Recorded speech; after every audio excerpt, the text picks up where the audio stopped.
How to update Uzum Market app. First of all, open the Play Store on your device. Tap on your profile icon in the top right corner and select Manage Apps and Device. Then tap on the Manage tab. Here you will see a list of apps with available updates. Next, scroll through the list or use the search bar to find Uzum Market. If an update is available, you will see an update button next to the app.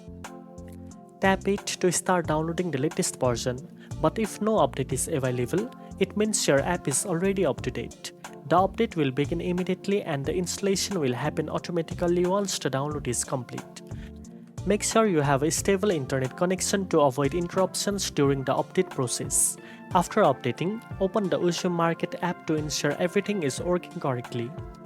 Updating the app regularly ensures you get the latest features, improvements, and bug fixes for a smoother shopping experience.